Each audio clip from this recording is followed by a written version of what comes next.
Yo, what's good, everyone? Devon Sense Boxing back in the building. You see the title of the live stream, and I feel like I want to put my thoughts into the bucket here. I see a lot of channels talking about Ryan Garcia, Oscar Valdez, the fact that he popped Canelo, David Haney, or Danny Haney, excuse me, and all the other things swirling around this certain topic. So I just wanted to come on here and just leave some thoughts, man. For me, I want to start off with talking about Ryan Garcia. And before I do that, first thing I want to do is share with you guys real quick the rankings, all right, of the lightweight division.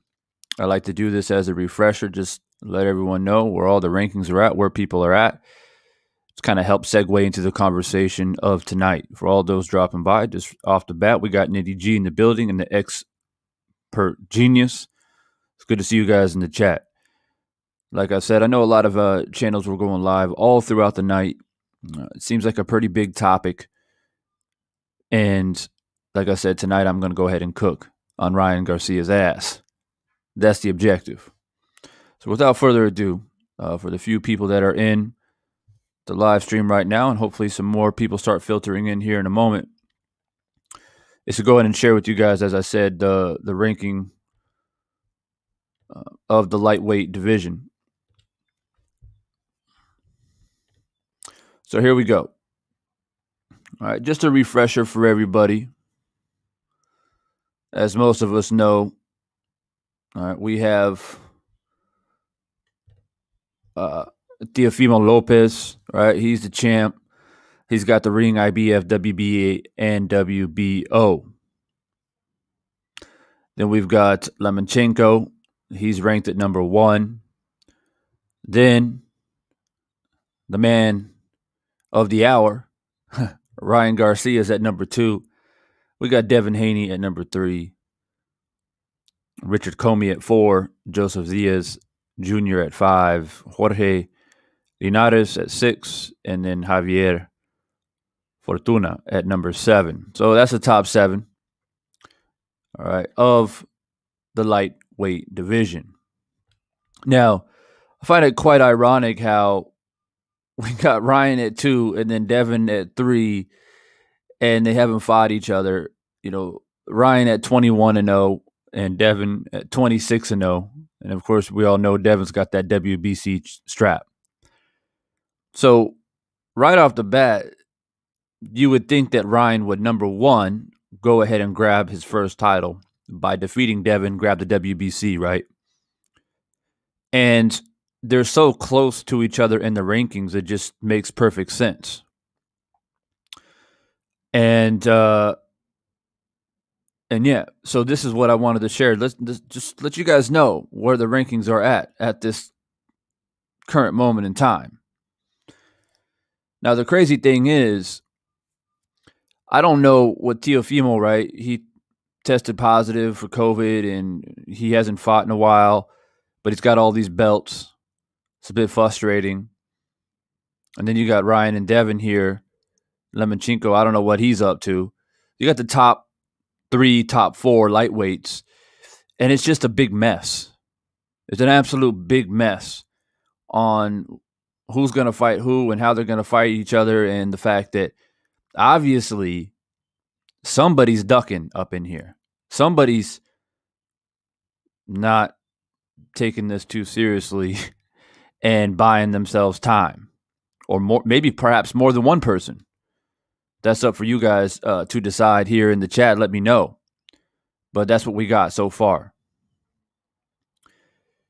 Now, what I want to do is winners train, losers complains. Good to see you in the chat. We got PGH Big Dog. Good to see you as well. I am Trill Will. Good to see you, man. I haven't seen you guys, man. This is like some dudes I haven't seen in the chat for a minute. So it's good to see you guys. Thanks for stopping by. All right, so now that we've seen this, let me go ahead and get into Ryan Garcia, man. Okay, because for me, I feel like he's the catalyst. He's the guy that's ruffling up all the feathers, right? He's the one making all the tweets on Twitter, right? He's making the most noise. He's the one puffing his chest out, acting as if he's the most feared man in the lightweight division, but obviously he ain't fought nobody.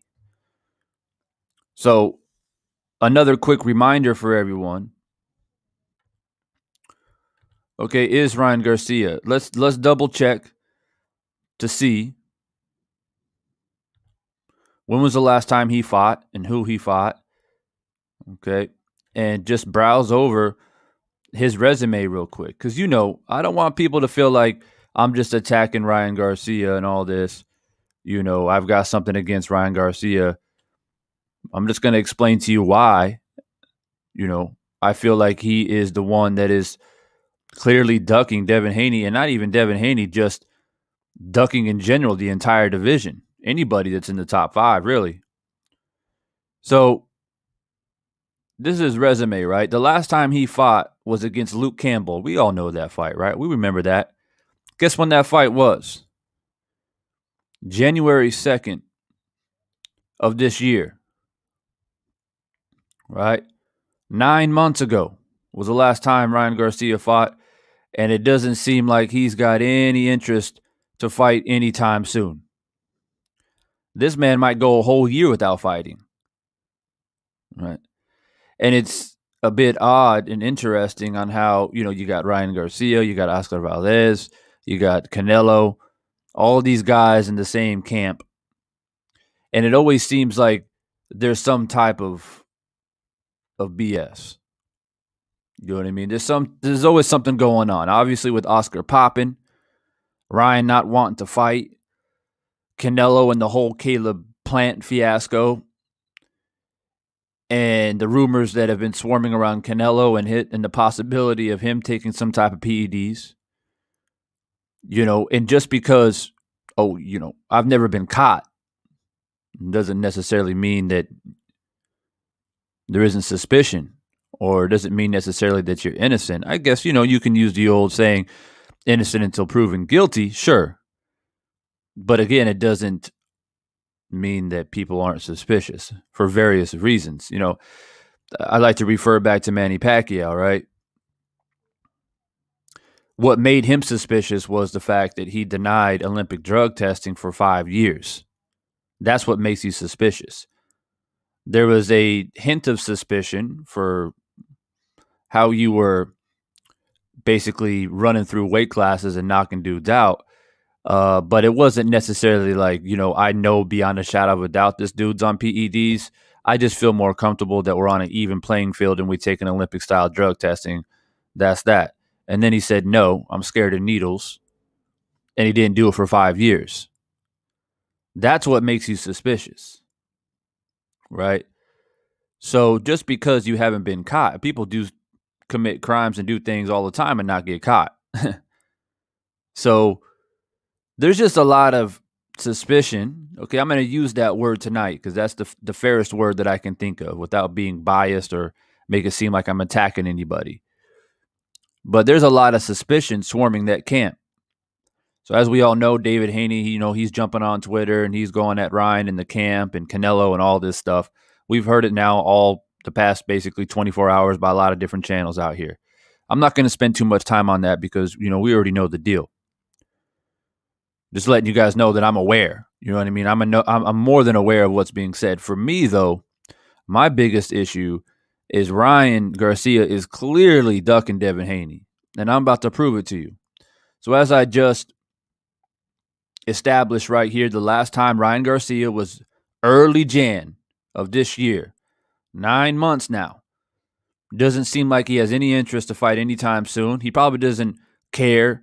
Doesn't even know who he wants to fight. I mean, how is that possible when you're ranked number 3 in the lightweight division? Right. So that's a thorn in my side.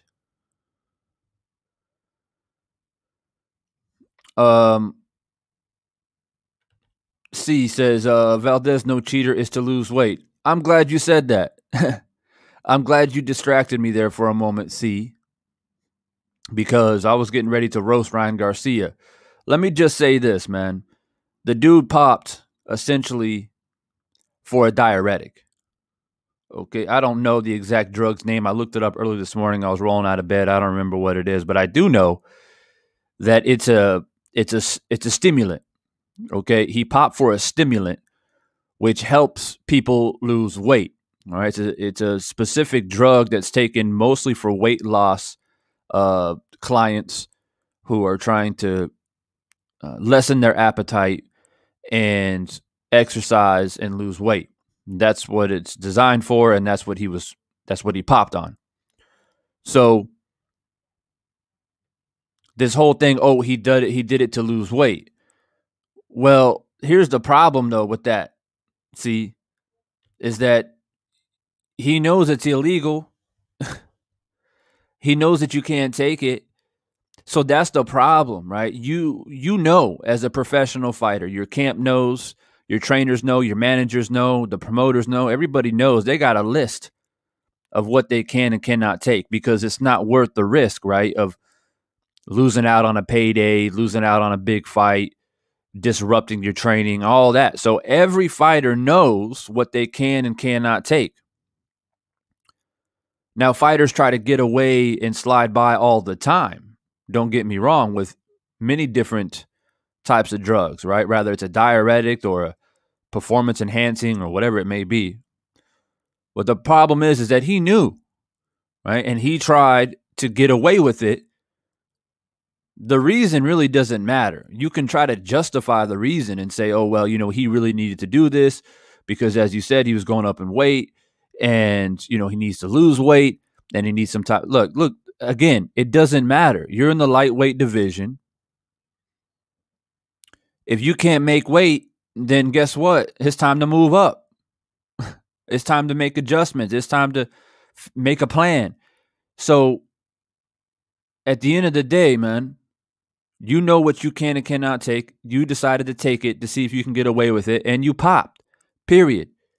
And we can spin this as much as you want, but the argument now is, okay, he popped, so what is the disciplinary action that needs to be taken?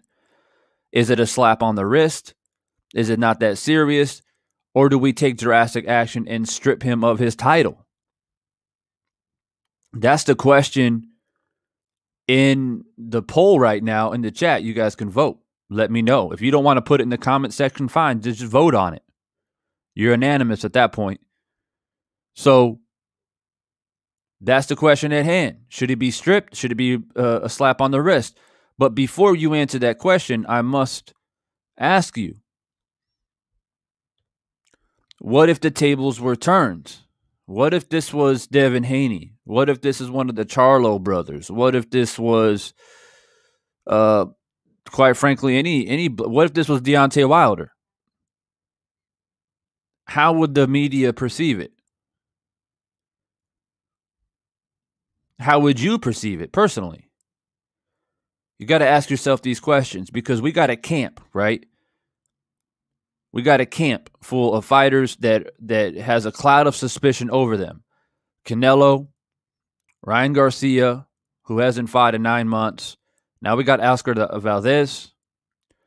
I believe Andy Ruiz is part of that camp. You know, that's the problem here. We got a camp full of Mexican fighters, right? To my knowledge, they're all Mexican, all the names I just mentioned. And there is a cloud of suspicion. So that's my question for you. And as I said, there's a poll up there, which is currently sitting at 92% of the people so far says, yeah, he should be stripped. So the poll speaks for itself. We'll see more people come up in here and vote on it, but that's where it's at. Now, moving on. I guess since he ain't got nothing else to say, so we keep it moving. Now, what I want to do now is, as I said, I already established Ryan Garcia's current resume. I didn't dissect it. I just wanted to point out last time he fought, which was January of 2021. Okay, now what I want to do is let's look at something very interesting that caught my eye that I wasn't even really aware of, or at least some of it. And it was a refresher for me, and I'm going to share it with you guys right now. So this is David Haney. All right, this is David Haney. I'm going to show you guys why this is interesting. And I'm going to tell you guys why I believe Ryan Garcia is undoubtedly ducking Devin Haney, beyond a shadow of a doubt, in my opinion. Nicholas Long, what's good, man? It's been a while since I've seen you in the chat. Thanks for dropping by. PGH Big Dog says, and they are allowing Oscar to fight. I won't support this trash. That's, so that's the thing, right? That's the thing, right? So I guess it's getting a slap on the wrist. Oh, because it's not that serious. It's just a diuretic. But again, we ask the question, we beg the question, what if the tables were turned?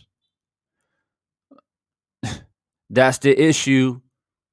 What if this was, as I said, what if this was Devin Haney? What if this were the Charlo brothers? What if this was Deontay Wilder that got caught for a diuretic? What if this was Earl Spence? What if this was Sean Porter? What if this was Terrence Crawford? What would the voice of the media be? Would their titles be stripped? Would they be punished? Would they be ripped to shreds in the media?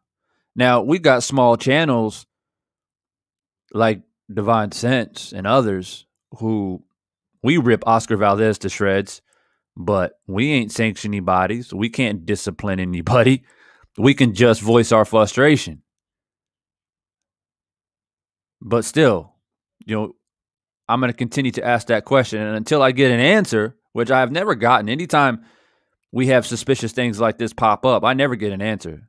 When people try to defend their fighter, when people try to defend Manny Pacquiao back in the day and get so upset because, oh, how dare Floyd Mayweather force this random blood drug testing or whatever, then I always ask the same question. Well, what if the tables were turned?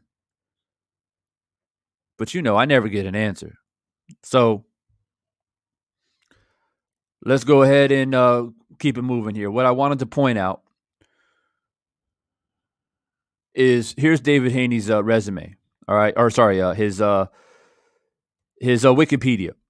Now, there are certain times, just if you guys were wondering why I prefer Wikipedia over like BoxRec, for example, because Wikipedia will give you a little bit of more information than what BoxRec. BoxRec is good to like look at a record, to look at wins, losses, who they fought, who those fighters fought, etc., etc. But Wikipedia is good because they give you a background of a lot of stuff. They'll give you backgrounds of fights, what happened in the fight, what the purses were, why fights broke down. I mean, they give you a whole breakdown a lot of times. So I found something interesting on David Haney's page here. They actually broke down his amateur career. Right here. I don't know if you guys can see that or not, but this is a whole amateur career. And on his amateur career, it says here, as an amateur, Haney won 7 national titles. 7. That's very impressive.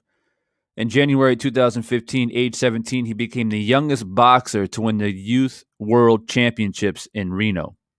He had an amateur record of 138 wins and 8 losses before turning professional at the age of 17. Out of those 8 losses, 2 are from his now rival Ryan Garcia in the amateurs. The 2 have fought 4 times, both having won twice. So I found that very interesting. Okay, so these 2 guys, they fought each other. They're from the same era. They're from the same weight class. They're similar of age. I mean, they ran into each other. They know each other, man. This is not something that is just popped up out of thin air and they just happen to run into each other as professionals. So what I wanted to point out here is, check this out. In 2014 in Reno, he beat Ryan Garcia in 2014. That's when he beat him. And then that was for the junior national championships. And then in the USA Youth National Championships, he was a gold medalist in Reno. This is 2015, the same year he went professional. And he beat Ryan Garcia again. Right? So, in my opinion, he's got the mental edge over Ryan Garcia. So I found that very appealing and very interesting. And Ryan Garcia on Twitter was saying, "Oh, you can't punch this, that, or whatever." And Haney was like, "Well, you ain't in a hurry to fight me, though." So obviously, the best fight to make in the lightweight division is obviously David Haney, Ryan Garcia, right? Because that kind of cleans up the mess a little bit. So you guys can tell me what you think, because it's much deeper than politics, in my opinion. We can go round and round in circles and blame boxing politics and say, "Oh, it's not the fighter's fault. The fighters always want to fight people, but their hands are tied, and they can't get the fights they want to get because of promoters or managers or money and purses." That's not always the case. A lot of times it's up to the fighter, right? Now, the boxing world, they don't want you to know that fighters are ducking each other. They try to make it as if it's all political. But the people who know boxing know the truth. The old saying, cherry picking, that's been around for a long time, especially in the past probably 20 years or so. And so a lot of times people have to understand, fighters avoid fighters all the time. This is nothing new. We can blame it on politics all we want. But what's the fight to be made, man? What's that? I mean, the lightweight division is just sitting there. You got Ryan at 2, Devin at 3. How are they not fighting each other? I don't think Devin's scared. Devin don't look scared to me. He's constantly calling out Ryan Garcia. He been calling out Ryan Garcia for a hot minute.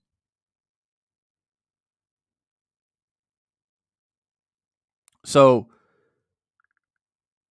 as I just pointed out, David Haney has already outboxed and beat Ryan Garcia. He's got the mental edge. I don't really care what happened necessarily pre-2014. And 2015 is the year he went pro. 2015 was the year that he won the gold medal in the U.S. Nationals. He beat Ryan Garcia.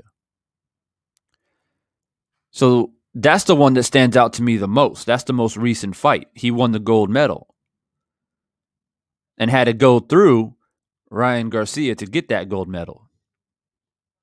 And you want to tell me that Ryan's not afraid of Devin? Come on, man. So what's the question? The question is, what do we do about this? How should the sanctioning bodies handle this? Well, obviously, Ryan Garcia currently right now is not a belt holder. So if he wants to duck, he can duck. You know, you can't really punish him. But if you're Devin Haney, maybe at some point you just say, well, I'm not wasting my time on you anymore, man, and go on and fight somebody else. But that's the frustrating part about the lightweight division. In my opinion, Devin Haney is the most talented boxer in the lightweight division. That's my opinion. Do I think Ryan Garcia is a good boxer? Yeah, he is, which makes it frustrating that he won't fight anybody. He hasn't fought since early 2021, January to be exact. Do I think Teofimo Lopez is quality? Obviously, yes, he is. He's a 4-strap holder.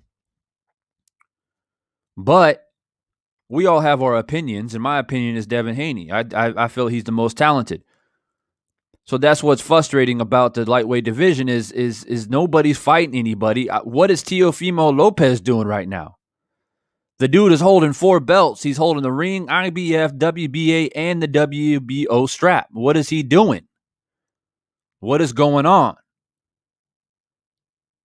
Needless to say, it's been an extremely frustrating year for the sport of boxing. I mean, the welterweight division is in disarray. The lightweight division is in disarray. It's completely chaotic.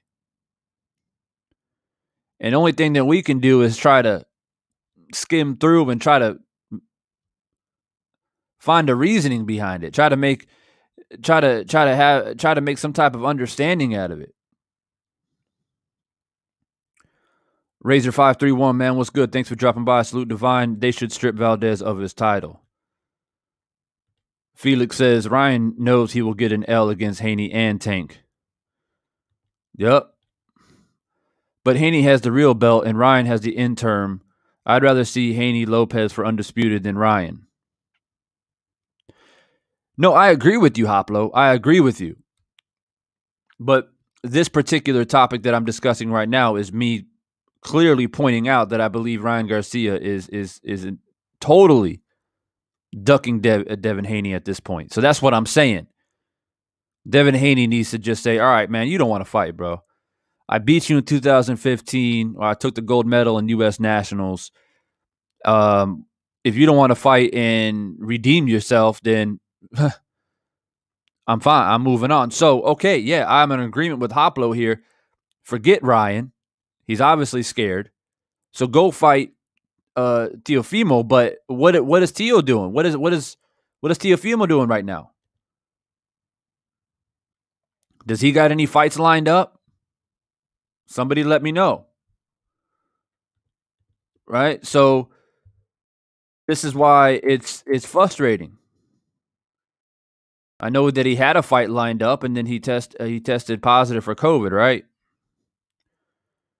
So okay, so I'm checking right now. He's got a fight coming up on October 5th against George Kambosos Jr. And he's defending all of his titles. So that's what looks like is coming up. It's saying here that Lopez's first defense of his unified lightweight championship has been scheduled for June 5th against undefeated contender George Kambosos Jr. before pushed back 2 weeks in June 19th. Back to August 14th due to Lopez testing positive for COVID. Yeah. The fight went to purse bids, which was won by Triller with a winning bid of over $6 million, leading to the fallout between Lopez and Bob Arum, head promoter at Top Rank. The fight will take place on pay-per-view on Triller Fight Club. So, okay, that settles that. Sometimes I got to double check stuff. So that's what's on the horizon for Teofimo Lopez. He's getting ready to fight George Kambosos Jr. All right, in October. So maybe that's what's in Devin's mind, right? He knows that Teofimo's got to fight in October, so he knows he can't fight Teofimo. So the next logical thing would to be fight Ryan Garcia, right?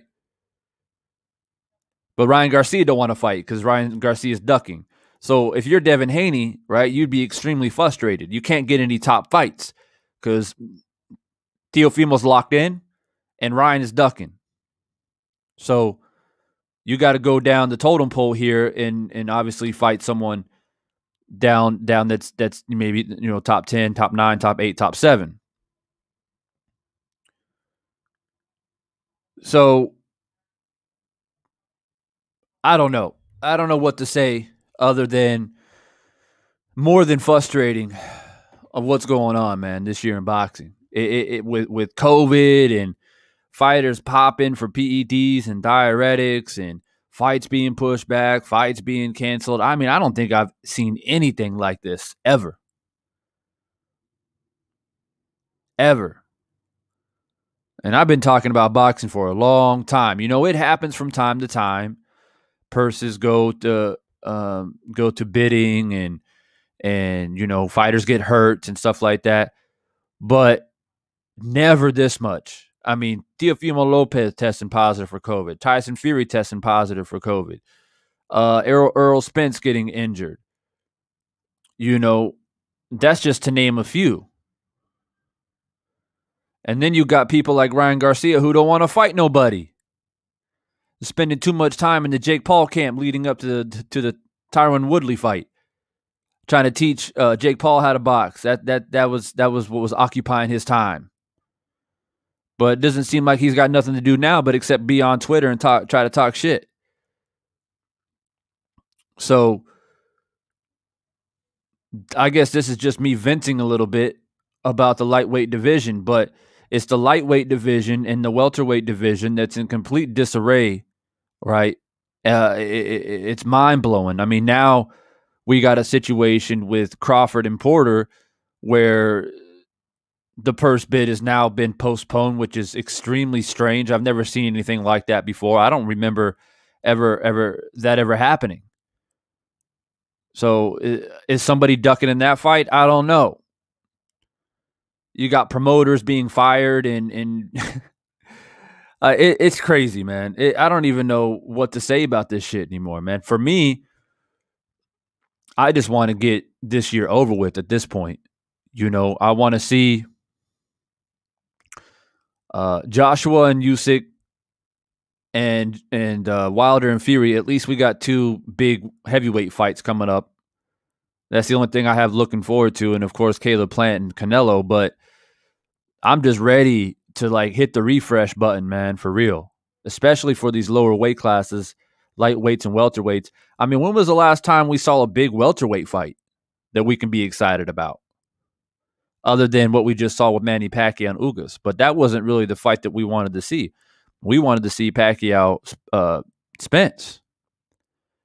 And Ugas came in and stole the show. And everybody got upset. Everybody got upset that Ugas came in there and dismantled Manny Pacquiao, man. So when was the last time? And nobody was excited for that fight, let's be honest. We were excited, then it was taken away from us, and then we enjoyed what we could out of Ugas, and Ugas came in and showed out. But when was the last time we were really excited about a welterweight fight? So I guess another question that I can ask the chat here is, all right, well, let's look at the junior lightweight division. Let's see what's going on at 130. See if there's any possibilities. We got Oscar Valdez, who we've obviously been talking about. Jamel Hearing. Would any of these guys be willing to jump up and fight Devin? I don't know. Would Devin be willing to jump up to 140 and challenge Josh Taylor or Regis Progririas? I mean, I don't know, guys.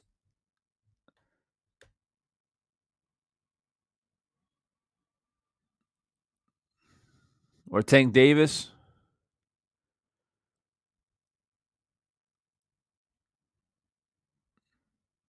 Or perhaps Montana Love or something like that. I don't know. I just feel like David Haney deserves. I feel like David Haney deserves a big fight, man. Something. Either somebody moves up or he jumps up, or if nobody wants to fight him in lightweight, I feel like he deserves to get some decent fight, man. I think he's earned it, and I feel like he's been kind of brushed to the side, and it's very disappointing. It's very disappointing, man.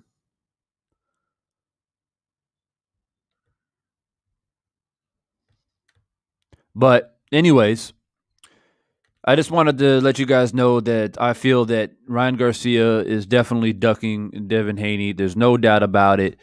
They have a history, and Devin Haney has beat him.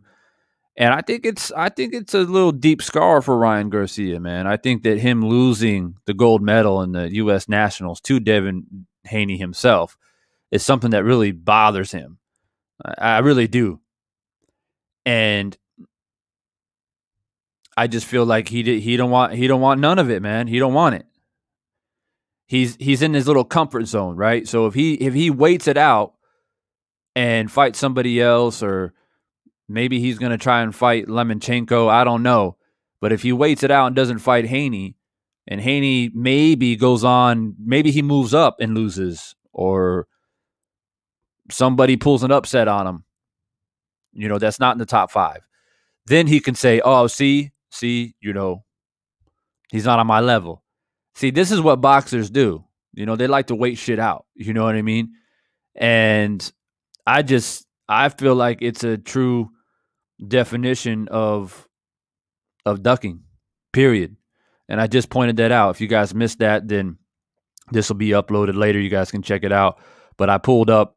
You can pull up even yourself. You can go to Devin Haney's Wikipedia, and it'll show his amateur career and show, how he beat Ryan Garcia in very crucial times.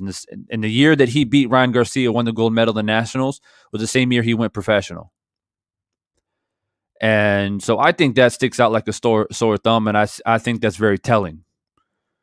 Now, let me quickly move on to Oscar Valdez, man. I talked about it a little bit yesterday. I went live about it, but now more information has creeped out. So I'll go ahead and give my thoughts about it. Look, I briefly talked about it because we had a dude jump in here in the chat talking about, he's not a cheater. He just got popped for a diuretic. It's not a big deal. Let me first give a shout out to Philip, man. What's good, man? Sat in East London. Great catch to live. Hiding with COVID-19. Top-ranked fighters. Facts. Felix says, young cat's tweeting too much. Fake Paul trying to box. People popping dirty. The hell is going on? Yeah, Jake Paul retires, and then he says he's not retired. And crazy world we're living in, man. A crazy time that we're living in. Let me tell you, man. Everyone is just eating up all the BS. I ain't talking about that dude Jake Paul no more. Nobody's going to bait me. Nobody's baiting me, man. I've expended enough energy on that man. Keeping it moving. So let me talk about Oscar Valdez real quick and just give you my personal thoughts. I don't want to make this a long live stream tonight. I didn't plan on going live anyway. Look,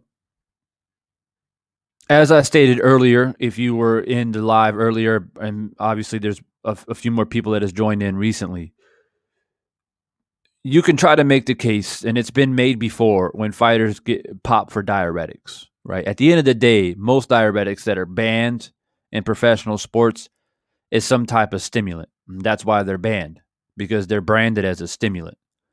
And anytime you're putting a stimulant in your body, you have an edge on your opponent, right? So my issue is when people say, oh, well, he took a diuretic, because he was struggling to make weight and he needed to find a quick way out. Well, that's exactly what it is a quick way out.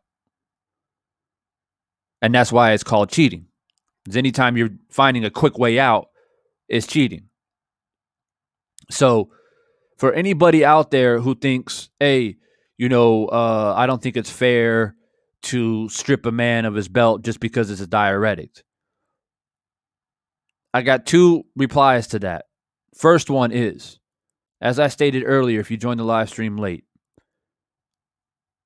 every fighter, every manager, every promoter, everybody in the camp, they got a list of things that they know they cannot take. They've been discovering many different types of drugs over the past couple decades, man. The list gets updated constantly, guaranteed. And it has to be, because there's just too much money involved. It's too much of a business to just like randomly out of thin air just pull out a drug that fighters are not aware of, that they're not allowed to take.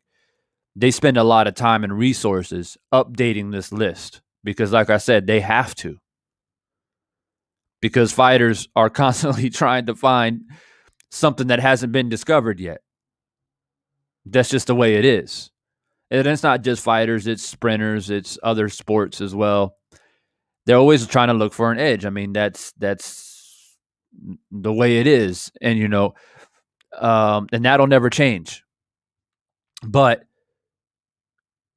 this particular diuretic that he took, it's a very well-known stimulant. So it's not like something that recently just popped up, to my knowledge. I mean, it's pretty well known. I've heard about it within the realm of just, personal trainers actually giving it to their clients to help them lose weight. And one thing that it does is it helps curbs appetites, so they don't have the urge to eat. So you eat less, and it stimulates you to work out. You can still work out, and you can burn fat faster, or you can shed weight faster. So, like I said, it's a quick way out. So fighters and camps and managers, promoters, they have the list, man. They know what they can and cannot take. And when you choose to take it, you take that risk. It's as simple as that. For me, I don't have a gauge of which one's worse, or steroids, PEDs, EPOs, diuretics. For me, it's all the same, because at the end of the day, it is the same in regards to trying to get a one-up or trying to get a quick fix and taking something that you can't take and trying to get away with it, period. So that's my first remark to it. My second remark to it is, again, I'll ask the same question. I still haven't got an answer for it. The irritation that I have, along with what I just pointed out, is the fact that I have to ask myself and everyone that I come in contact with that are fans of the sport, what if the tables were turned? As I said, what if this was Devin Haney? What if this was Errol Spence, Sean Porter, Terrence Crawford, the Charlo brothers, Deontay Wilder? What if they popped? Okay, let's take PEDs out of it. Well, let's say they pop for a diuretic. Will they get a pass? Will they still be able to fight? Will they get a slap on the wrist? Or will they be shredded in the media? Will the fight be canceled? Will they possibly lose their belt? Will they be stripped if they have a belt? These are serious questions. This is not something that I'm just pulling randomly out of the bag just to be controversial, but it's a serious and honest question. And I brought up the point before on a few occasions. Y'all remember Shane Mosley, right? When Shane Mosley was discovered to be taking, I can't remember if it was I think it was EPOs. And the media shredded him for it. And it tarnished his image massively. He had to go to court. He had to explain himself in court. They were debating on taking the victory away that he had against Oscar De La Hoya. There was a lot of debate of making that a no contest.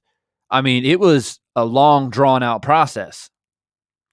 And it took Mosley a long time to kind of refurbish his image. So, again, people say, oh, but that's EPO, that's not diuretics. But again, I don't classify it any different. Like I said, it's a one-up. It's a quick fix. And you know you can't take it, and you try to get away with it, period, man.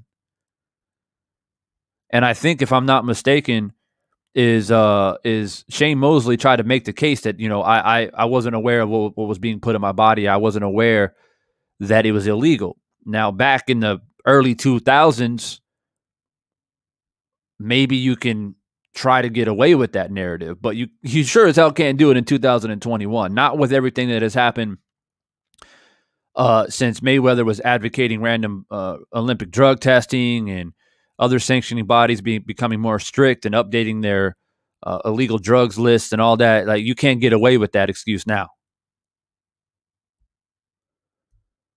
So I agree with you, Mark. Color shouldn't be an issue. Absolutely not. But my question is it? Is it relevant? Is it a question, or is Divine Sense just crazy? Maybe I'm just, talking nonsense. But, I bring up the example of Shane Mosley. Even when I believe Luis Ortiz popped as well, people got so upset. People got really upset about that, I remember, before he was going to fight Deontay Wilder. So, that's just something that I think about, that pops into my head in this type of conversation.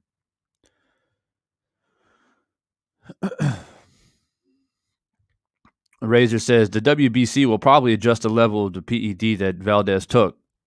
I mean, yeah, you never know. Mark goes on to say it's a cheat code. EPOs give your muscles more oxygen. Interesting. I thought it was just steroids. Oh no, man! It's EPOs, it's PEDs, it's steroids, it's diuretics. Like I said, everybody has a list of what you can take and what you can't take. It's updated regularly. They know that fighters are trying to discover new stimulants to try and take to get an edge. And so they've got to be on point, because, like I said, boxing is a big business, right? You can't take the risk of a fighter winning a match and then finding out later that, oh, he was taking this. Oh, yeah, but that's actually a steroid, or that's a stimulant. And, oh, man, okay, sorry, too late. And then, of course, the person that lost the fight is like, well, WTF, like, we got to run that back. You know what I mean? So that's why. That's why they take this seriously, and that's why the list is updated constantly. So that's my point to people who come over here and try to defend Oscar Valdez, is he knew what he was taking and he tried to get away with it. It's as simple as that, man. You got to take responsibility for your actions. It's no different than you applying for a job in the civilian world, and they have a zero tolerance for any type of drug. You sign the dotted line, you take the test, and you pop. That's on you. That's on you. This isn't a conversation. This is not a conversation of, do I believe drugs should be legalized? Do I think that it's too harsh? That's a different conversation. The conversation right now is, there's a list, and you know what that list is. You tried to avoid it. You got caught. That's it. End of story. And that's my opinion, man. And so then the question is, okay, well, Divine, do you think he should be stripped? Well, he definitely doesn't deserve to fight. That's a damn guarantee. Whatever purse that he was guaranteed, that's taken away. Being stripped, I don't think that should be a one-person decision. That should be a panel discussion and decision. And if they do decide that, yeah, Like, we need to be consistent about this. We need to be more harsh. So it will discourage fighters trying to sneak through the system and taking these type of drugs. And if they come out and say he's stripped, would I feel bad? Absolutely not.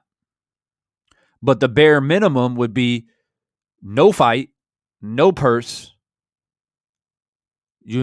and a stern warning. If it happens again, you're getting stripped, and some type of suspension.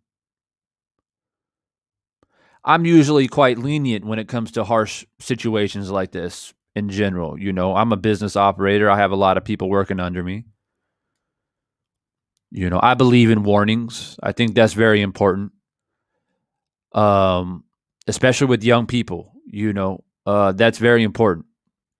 Because I remember when I was young in the military, you make a mistake and then they crucify you for it. And it's like, well, did I really learn from it, or did it just piss me off more? Did it make me more rebellious because, I didn't have a fair chance to try to fix myself? I personally believe in firm, clear, adherent warnings. Like, you did this, we're going to punish you this way, but we're not going to necessarily, take, in this situation, take your belt, suspend you. But if it happens again, this is what's going to happen. You're going to lose your belt. You're going to get suspended from the sport for at least a minimum of 6 months to a year, whatever it may be. And that's that. That's my approach. Okay. And maybe I'm a nice guy. I know there's a lot of people out here is like, hey, you be stripped right now. That's fine. I don't have a problem with that. And I understand why you feel that way. But I'm just, so if you're asking me personally, that's my answer. But it doesn't seem like we're getting anywhere close to that. It's probably just a little slap on the wrist. Oh, man, you got to be careful next time, okay? Just be careful, all right?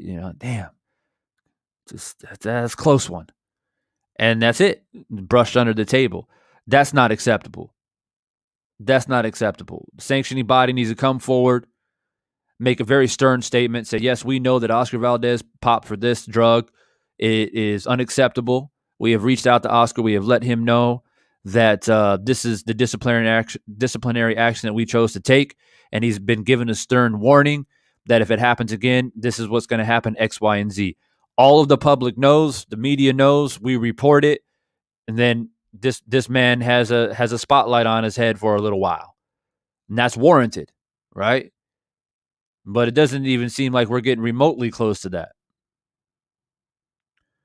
That's just my opinion.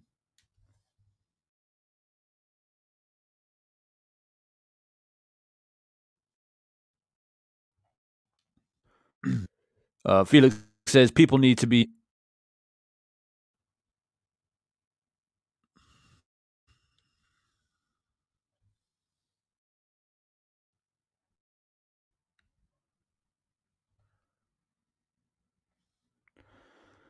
Sorry about that. I think my computer froze up there for a second. So, where was I at? Tejuan, man, what's good, bro? Good to see you in the chat. I'm not sure if you're still here, but he says they still wanted Deontay Wilder to fight Alexander even when he popped dirty. I remember they calling him a coward. Yeah, I remember that. Man. I'm glad you brought that up. That's another fact. Felix says people need to be thanking Floyd for pushing random drug testing. Boxing is nothing to play with. People put their lives at risk, man. 100%. What else we got here? Jim Diamond says, I'm sure he knew the penalty for what he was doing. Shit Wrangler says, your samurai portrait is cockeyed about a quarter inch. Your samurai portrait is cockeyed about a quarter inch right. All right, thanks.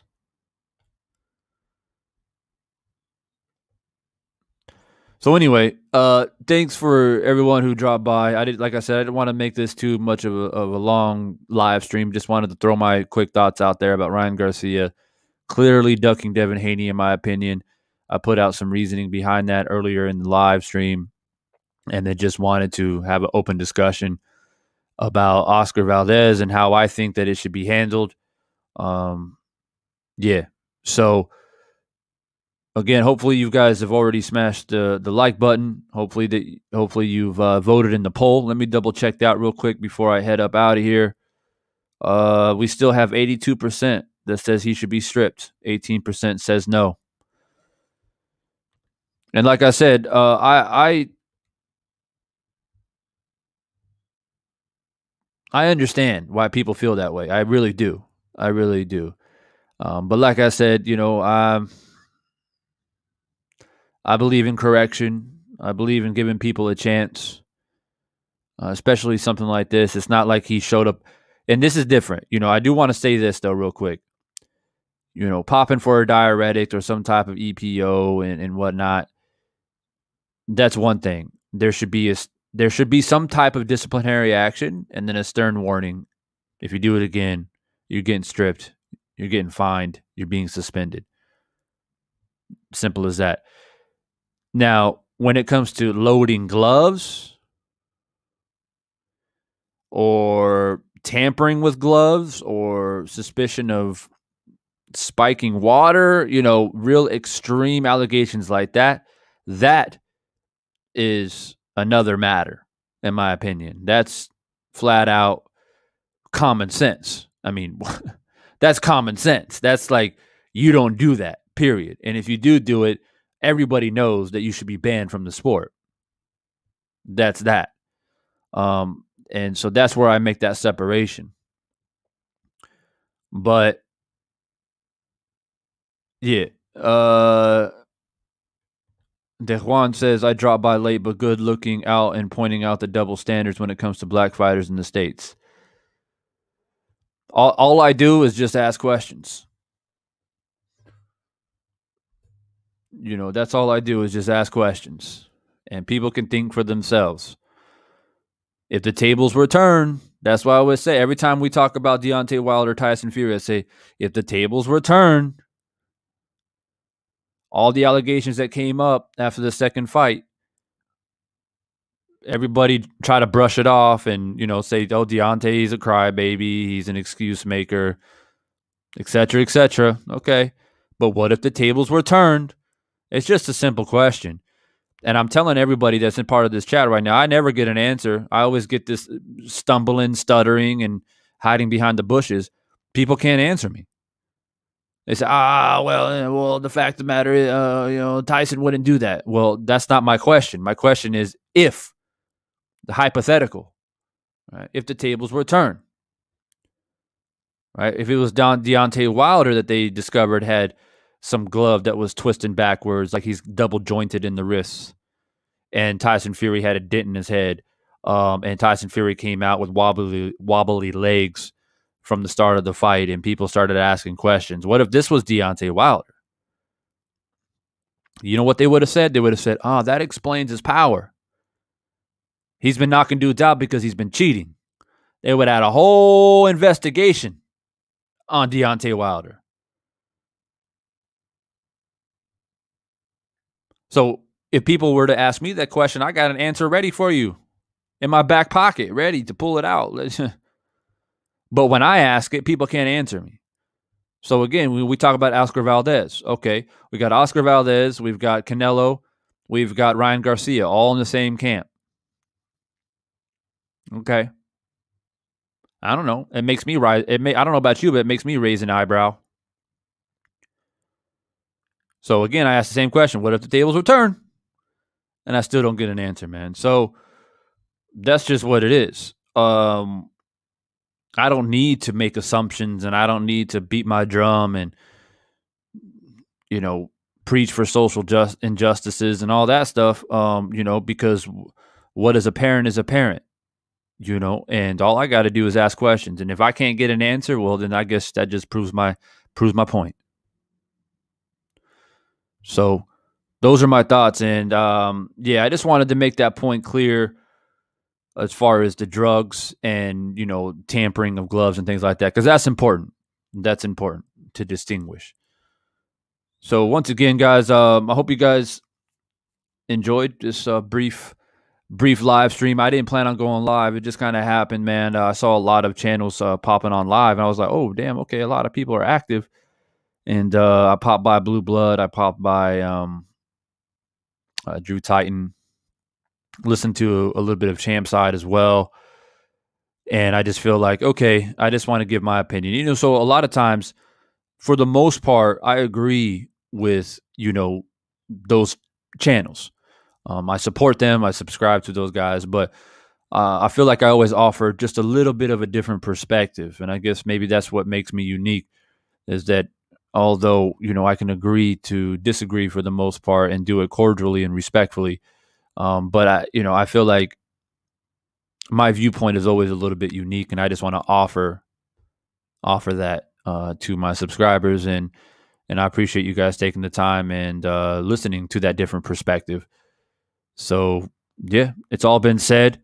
Hopefully, we can get out of this matrix, man. That 2021 has been in the matrix on so many different levels. What we've been having to deal with cove dash id. I can't say the whole word. They like to take down videos and stuff. So with that, with all the sports in general, what we had to go through, man, as sports fans, I don't even know what's going to happen with the NFL, to be honest with you. I have a feeling that I have a real bad feeling about the NFL, and I'm a big fan of it. And I just don't have a good feeling. I feel like something's going to pop off, or players or something. People are going to start testing positive, and then they're going to start trying to finding players, and then the players that don't want to be vaccinated, they're going to try to stand up, and they're not going to play. Then you're losing star players, and then the season goes on, but then there'll always be a question of like, well, this one star player didn't play because of vaccination reasons, and does this team really win if this star player was actually playing? I see this happening. I see it unfolding, man. The matrix is not ended yet. Okay, and then we kind of saw it happen last season in the NBA too. And preseason starts in October, so I don't know, man. People have their opinions about this, that, or whatever. My opinion is simple. Like, it ain't going nowhere, man. We got to learn to live with it. That's just what it is.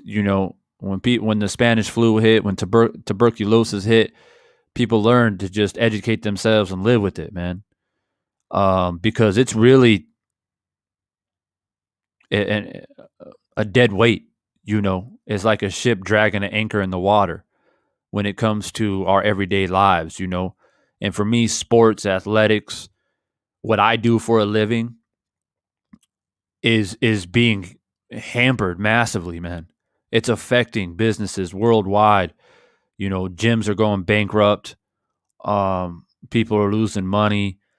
It's just wild, absolutely wild. And I feel like, at the end of the day, you can't take away something that promotes the most importance in everyone's life, and that is health and fitness. Like, you can't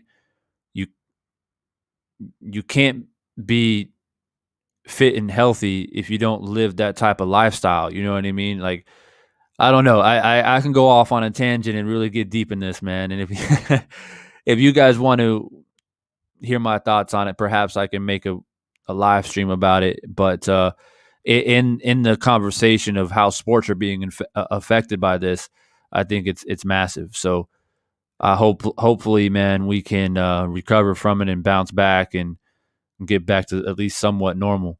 Hoping for the best, man. Trying to stay optimistic.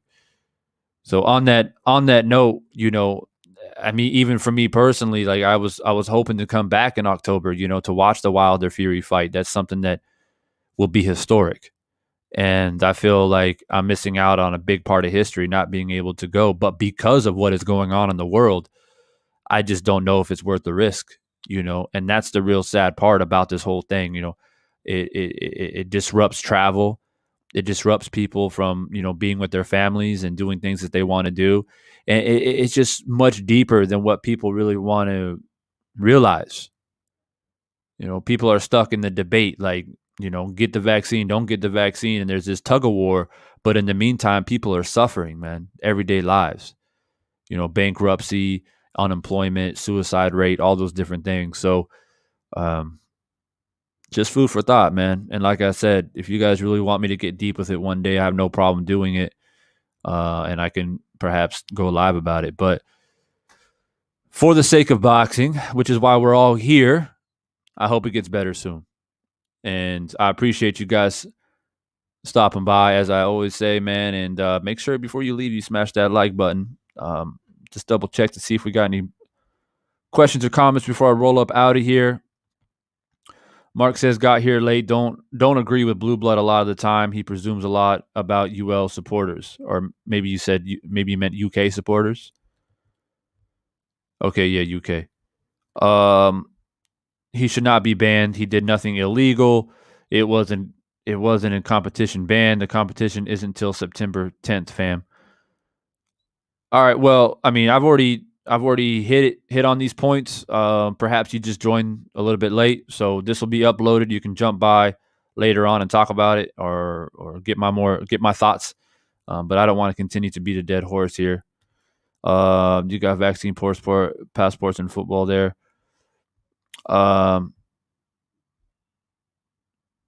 In football there. No, I don't think so. But it's definitely in conversation. Israel was almost fully vaccinated and still getting screwed over by the variant.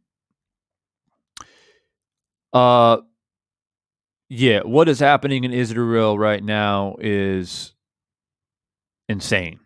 Like, I don't want to talk about it right now, man, because I want to keep it for people that really want to hear my thoughts about it. But what's going on over there is crazy. Like, and I've got some valuable information, man, about that actually. In Japan, no, not currently. But I do have a spot there. That's kind of where I've started my whole travel adventures. Was in Japan, and is very dear to my heart. And yeah, so no, I bounce around, man, all over the place, but not currently in Japan, but I am in Asia at the moment. Ratchet, what's good, man? Thanks for stopping by. I'm guessing you dropped in late, man. This will be uploaded later, bro, so you can drop by and listen to my thoughts about Ryan Garcia and Oscar Valdez. Juan, thanks for the super chat, bro. I appreciate you. You should check out Eknarkar. Not sure what that is. I'm not sure if I said that right. You might like it. All right, cool, man. I'll check it out for sure.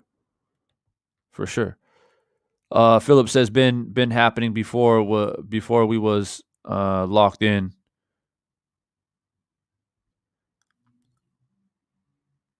Yeah, I'm not sure what you're trying to say there, Philip. Been happening before we was GB locked in.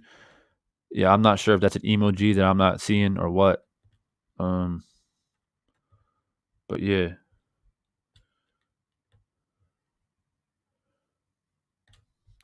Yeah, so all right, guys. Yeah, Ratchet, go back, man. Play it back. I gave my thoughts about Ryan Garcia ducking Devin Haney, and the whole Oscar Valdez popping, and rather he should have his title stripped or not. I've already talked about it all, and it's crazy. Every time I'm getting ready to bounce up out of here, people start jumping in and trying to catch up, man. But unfortunately for me, I got a lot of things I got to roll to today and do.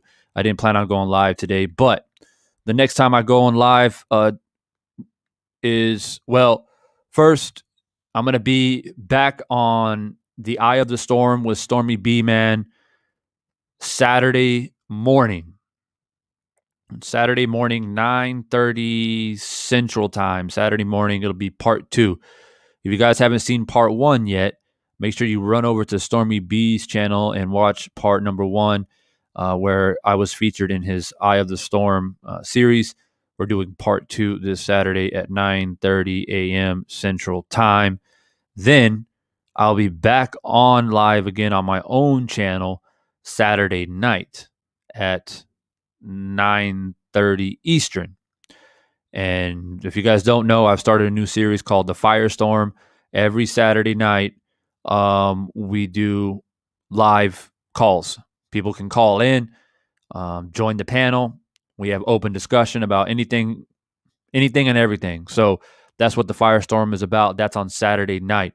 So if you're free Saturday night, make sure you stop by. And just send me a quick email. If you want to join and you want a bit of a heads up on how everything works, maybe you've been interested to join and talk, but you're not quite sure how it works, or you're a little bit uncertain or a bit shy or whatever it may be. Nothing wrong with that. It's normal. It took me a long time to get comfortable to get on the mic and talk about the things that I talk about. But if it's something that you feel like you may be passionate about and you want to use Divine Sense as kind of like your entry point, then feel free. You could just send me an email. I can bring you on Saturday night. And, at the end of the day, man, it's just barbershop type talk conversations, backyard barbecue type stuff. It's no big deal. No different than if I met you guys in person and we just chill and chop it up, man. It's no different. So it's all about fun. It's all about having an open conversation. That's what I'm trying to create for the Firestorm on Saturday night. So if you want to join, let me know. If not, try to make yourself available for Saturday night, man, and tune in. It'll probably be a good one. So that's the next time. I'll be on. Drop some links. Yeah. So I'm not going to be able to drop the link until Saturday night. So what I'll do is, for certain people that want to join and come backstage before I go live, then you need to email me. But if you want to just pop in and join straight up, then the link will be put in the chat section. So you can just click the link and join that way as well. So it depends on you. Some people like to come in early, get a bit comfortable, meet me backstage, and I can kind of talk you through about how everything works. Other people are a bit more confident and they're fine with just clicking the link and jumping in. So that'll be up to you. But anybody is welcome. Even the haters. Haters are welcome too. Let's see what you bring. I don't discriminate. If you got a different opinion and you feel some kind of way about Divine Sense for a while, this is your opportunity to try to come in and say what you want to say. I don't care. Don't bother me any. What time Saturday? So Saturday night, 9:30 Eastern. So that'll be 8:30 Central Time. I guess that'll be what? 6:30 Pacific? Saturday night. So I'll go live for an hour or two. So should be enough time for people to organize and things like that. Shoot, what's up, man? When I was a kid, we used to box every day, no rounds, only KOs, and only one cared about a record. And no one cared about a record. Yeah, it's funny you mentioned that, man, because when I was a kid, man, like 10, 11, 12 years old, that's when I did actually the bulk of my boxing. And it kind of burned me out a little bit, man. I was doing that and I was playing basketball and football, and my dad was like crazy trying to put me into everything. And by the time I was like 17, I just like kind of got burned out. And I joined the military, and it took me a while for me to get back into boxing because I kind of, like I said, got burned out of it. But to your point, I remember I grew up in a Hispanic neighborhood, right on the border of Arizona and Mexico. So I grew up with a lot of Mexican kids, man. And it was just something that you did. Everybody, there's like boxing gloves laying around all over the house. And, sometimes you just grab a pair of gloves and you got a little beef with somebody. Maybe they stole your pencil case or some shit. And, and we just go in the backyard and just say, all right, keep going until someone gives up. I remember that. And other times it was just fooling around, just working on stuff. And sometimes I was in the backyard. Other times we actually went into the gym and did it. As a matter of fact, I believe I was about 13, maybe 14. And I was having just a real quick story for you guys. I was having a beef with this particular dude. He was picking on my little brother at the time. My little brother wasn't, he's not athletic at all. He's the complete opposite of me, but nonetheless, my brother, right? And so Mexican cat, man, and he thought he was a gangster or whatever. So, I was the type of person, man, in high school and stuff. I always kept to myself, man. I had a little small group of friends. I didn't really like get out like that. People knew me, I played sports and stuff, but I ate lunch with like 3 or 4 people. I like to keep my circle close knit. I've always been that way, even today. But so I think it kind of caught him by surprise one day. Like I kind of checked him, and then he was like, "I'm a boxer, man. I heard you box, so you come down to my gym, we can box or whatever." So we went to his gym, local gym, man, where he was training or whatever, and so yeah, we went up to the coach, and the coach was like, "All right, we'll settle it this the right way. We'll glove up." And so yeah, I remember it was quite intense. Like a lot of people showed up. A lot of people knew about it. The word got around the school. I went to a big high school. I went to a 5A school, man. So, well, a lot of people show up to the gym before like camera phones weren't even a thing. People were like bringing cameras. And it was like this big thing. A lot of kids showed up to the gym. And so the fight started or whatever. And I remember I was thinking to myself, like, man, this dude might be able to box. You know what I mean? I was a little bit worried. I was like, shit. And I was okay. But I've been smacked around by a lot of Mexican boxers back then, like no lie. But I was one of those dudes that I can hold my own because I'm just athletic. But so I was a little bit worried. And he was talking mad shit, man, for weeks. Even like I remember getting our gloves laced up. He was, "I'm gonna knock you out." Da, da, da, da. And so we get into the ring, and I remember thinking to myself, like, I'm just gonna use my jab. So so the fight started. I went out there. First thing I did is I just popped out a strong jab. I've always had a long reach for my height. And so I hit him, right? And he kind of looked at me and he was like, "Man, you punch like a bitch." So I was like, "Oh, okay." And so then I just two-pieced him. Blah, blah. As soon as he said that, "You punch like a bitch," I something just clicked in my head and I just popped him. Pop, pop. And he went flat down on his back, just out. And like I've dropped a few people a few times, in sparring and boxing and stuff like that, but I never something like that. It's one of those days. If you ever box, right? You just get that, you hit that sweet spot, and then like this energy just shoots through you. And I remember I had like my Ali moment, like this picture back here, man. And I just remember him dropping. I just had this moment of like, yeah, and then he wouldn't move. He wouldn't really move for a little bit. So then I got worried. They jumped in, they woke him up and everything like that. But that's just a crazy story that will always stick with me. And then the crazy thing is like, I went back to school the next day. I'd already like kind of got over it. It's like, whatever it is, what it is.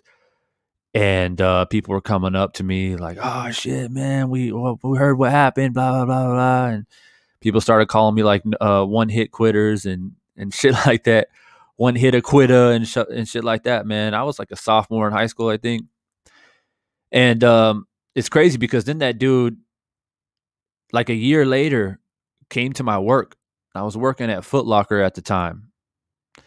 And I was working at Foot Locker, and the dude showed up to my work at the mall. And I thought, man, he's coming back. He's coming back for more. I was like, man, I can't do this. I'm at work. And at that time, I didn't really box anymore at that time. I started like doing other stuff. So I was like, man, I'm not in the mood. And he comes in with his crew too. I'm like, man, they're going to try to jump me. And then he comes in and he's like, "What's up?" I'm like, "Yeah, what's up?" And he's like, "I just came in, man, and just said like, there's no more beef, bro. It's all good. Da, da, da, da." I'm like, "All right, cool." And then we like shook hands, and then that was it. Never saw that dude again. I guess the beef was over. And so I guess the moral of the story is that like, I feel like that's how it should be, and that's why I have a lot of respect for, I don't know if you guys know of Street Beefs, right, on YouTube and what they do. And they bring people into the yard, man. And just, if you got a beef, just hash it out. It's much better than getting guns and knives and killing each other, and families are torn apart by this stuff, man. And I feel like when you fight somebody, win or lose, you just automatically have respect for that person.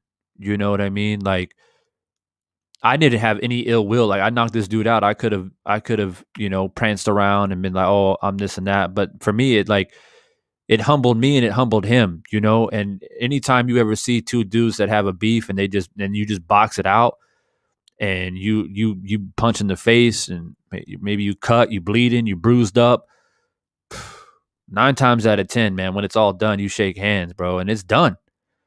It's done, win or lose, and I feel like that's the way it should be. That's the way it should be, man. So I got a lot of respect for street beefs, and there's a couple other channels out there that do something similar. I think it's very, very healthy. So yeah, that's just a quick story for you guys, man. A little storytelling tonight. A little storytelling for you guys tonight, man. Big Dog Willie, man, what's good? Why do fans think Loma can beat Duran? Your opinion? Lomachenko beat Duran? I haven't heard that. Who's saying that? At 130? 135? Nah, man. Nah, I can't take Loma over Duran, bro. I can't do that. I would have to sit down and think about that for a little bit, do a little fight. Like I would digest it a little bit, but right off, my first initial reaction is like, nah. Who's saying this? Who was bringing that up? Nah, Duran's a beast, bro. Like I can't, bro. I can't do that. I like Loma, man. No disrespect to Loma, man, but nah, I can't, bro. I can't. Duran. If people saying that, bro, they don't know Duran. That's just my opinion. Most people don't respect the mental side of martial arts. Absolutely, yeah, man. So yeah, quick story, man. Hope you guys enjoyed that story. I haven't really told that to anybody, man. So if you guys join live, you guys got something nice. You got a nice little storytelling, man. But yeah, I'm gonna get up out of here. I got Big Dog Willie, man, the official member of the channel, jumping in. Hard to leave, man. You guys like to talk. I appreciate that, man. I really do. But I really do got to roll out. I'll be back on here, as I said, just one more time. Saturday morning, I'm on Stormy B-Man Live, Eye of the Storm Part 2. That's Saturday morning, all right, 9:30 a.m. Then later that night, Saturday night, 9:30 p.m., I'm going to be on my channel doing Firestorm, which is where I bring people on and we just chop it up about boxing, anything, everything, bring a topic to the table, and we discuss it. Open topic, man. So hopefully we get a good audience. We get some people joining the panel, have some fun with it. You can email me if you want to jump in and be backstage and get a little bit of an introduction on how we do it. Or the link will be dropped and you can just randomly pop in if that's what you want to do. Or just sit back, eat your popcorn, and watch and listen to the conversation. So that's this Saturday, man. We got a lot of stuff coming up all day and night Saturday, man. So a lot of boxing stuff, and enough of this negativity, drug testing, popping, and not getting the fights that we want, and the ducking and the dodging. And so we're gonna keep it nice and crispy tomorrow morning and tomorrow night, Saturday, man. So see you guys then. Tijuana Pacific time. So you mean at night? So it'll be 9:30 p.m. Eastern. So I think that's 6:30. I think it's 3-hour difference, right? Yeah. So if you want to come here on my thing for Saturday night, 9:30 p.m.